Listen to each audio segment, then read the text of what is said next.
फैज़गंज गोट पीर छतरोवासी अहमद अली बुर्दी, लियाकत अली बुर्दी, फयाज़ अली बुर्दी ऐं ॿियनि संदनी बिरादरीअ जे बासरनि ख़िलाफ़ एहतिजाजी मुज़ाहिरो। मीडिया ॾोधाईंदे एहतिजाज कंदड़नि जो चवणु हो खेनि मोरूसी ज़मीन आहे जेका संदन वॾनि 1977 में ख़रीद कई, जंहिंजी पोखी कंदे खेनि वरिया गुज़री चुका ऐं रेवेन्यू रिकॉर्ड ते बि चढ़ियल आहे। हुननि चयो त ओचितो तरह जे बासरनि जी पुठबदराई सबबि हितां जे मशहूरु टोले रजब बुर्दी, सालिक बुर्दी ऐं ताज मोहम्मद बुर्दी पंहिंजे हथियारबंद साथियुनि सां गॾिजी ज़मीन ते कब्ज़ो करण जी कोशिशि कई आहे। इन सिलसिले में तर जे चङनि ऐं बिरादरीअ जे मौजूदनि वटि 4 भेरा फ़ैसिला कराया जिते मुखालिफ़ कूड़ा साबित थिया, पर उन बावजूद खेनि कूड़ा केस दाख़िल कराइण ऐं मौतमार धमकियूं ॾिनियूं पियूं वञनि। 602 जीअं त हिननि माना केतिरा ई चकर माना ॼाणाईंदा त हीअ असांजो आहे, पर हीअ ज़मीन असांजी आहे, असांजे ॿनी सां 1977 में वरिती आहे। ऐं केतिरा चकर चङनि मथ तर जे वॾेरनि वटि फ़ैसिला थियनि जीअं त हीअ बीहनि कोन था। ऐं केॾीमहिल राति जो के अहिड़ा माण्हू जेके गुंडागर्दी कनि था ऐं धमकियूं ॾियनि था त जेको आहे असां तव्हांखे हीअं कंदासीं, असांखे कुझु बि थियो ऐं जेको बि नुक़सानु पहुतो उन्हनि उहो हिननि जे तरफ़ां सम्झो वञे।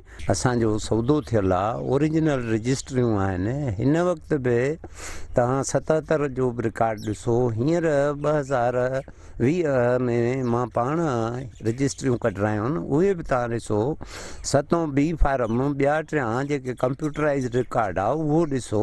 ही माण्हू जेके आहिनि हिननि असां ते कूड़ा केस दाख़िल कराया आहिनि, कूड़नि माण्हुनि सां गॾिजी 2 नंबर माण्हुनि सां गॾिजी ही असांखे धमकियूं था ॾियनि, असांखे थ्रेट था ॾियनि पिया। एहतिजाज कंदड़नि सखर जे कमिश्नर, DC खैरपुर ऐं ॿियनि वसवारनि खां नोटिस वठण जो मुतालबो कंदे चयो। एहतिजाज कंदड़नि कमिश्नर सखर, DC खैरपुर ऐं ॿियनि वसवारनि खां नोटिस वठण जो मुतालबो कंदे इंसाफ़ ऐं तहफ़ुज़ जी घुर कई। इरशाद लाशारी, सिंध TV न्यूज़, फैज़गंज।